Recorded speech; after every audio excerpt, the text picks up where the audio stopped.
મને યાદ કરસ કે નહીં? તો મારી પત્ની કે લે એમ હોય તમે તો મને બધી જગ્યાએ દેખાવશો.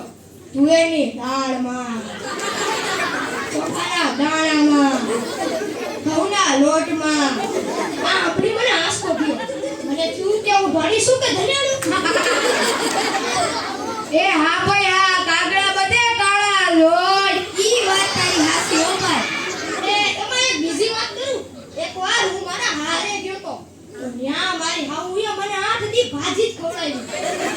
અને નવમાડીએ પૂછે એ જમાઈ રાજા જમવામાં શું બનાવ? તો મેં કીધું મને ખેતર દેખાડી દ્યો, હું જાતે કરી આવીશ. એ ભાઈ તે તો ખરેખરી કરી હો. ગઈકાલે હું મારી પત્ની સાથે શાકભાજી લેવા ગયો. ત્યાં તે મને પૂછે 2 કિલો વટાણા લઉં કે નહીં? મેં કીધું લઈ લે, જેટલા વટાણા લેવાય તેટલા લઈ લે. તો તેણે કીધું પૂછવું તો પડે ને, હું જેટલા વટાણા લઉં બોલવાના તો તમારે જ છે ને. એ ભાઈઓની કેમ માંડો છો? આજકાલની પરજાને લઈ લ્યો. અરે મારી ટિંડોરના હાથમાં મોબાઈલ આવે એટલે બસ પતી જ ગયું. અરે આપણે વાત કરતા હોય અને કોઈનો ફોન આવે એટલે હાલવા જ માંડે. અરે આપણે કઈ ખેતરના ઝાડિયા છીએ? એને મન તો આપણે એવા જ હોઈએ. મોબાઈલ હાથમાં આવે એટલે કરલો દુનિયા મુઠ્ઠી મેં, જેમ ધીરુભાઈ અંબાણી ના હોય. એમાં આયા જીવ આવ્યું ત્યારથી તો છોકરા આપણું જીવ ખાઈ ગયા છે. આનું નામ જીવો નહીં મરો રાખું તું. એ મોબાઈલ આવ્યો ને કેમેરો ગયો. એ મોબાઈલ આવ્યો એટલે ઘડિયાળ ગઈ. એ મોબાઈલ આવ્યો એટલે બેટરી ગઈ. એ મોબાઈલ આવ્યો એટલે ટપાઈ ગયો. એ મોબાઈલ આવ્યો એટલે કોમ્પ્યુટર ગયા. એ મોબાઈલ આવ્યો એટલે નિરાત ગઈ.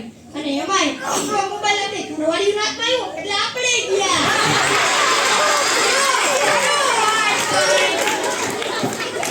મેં મારા છોકરાને પૂછ્યું, તું ગણિતના દાખલા ખાટલા ઉપર બેસીને કેમ ગણે છે?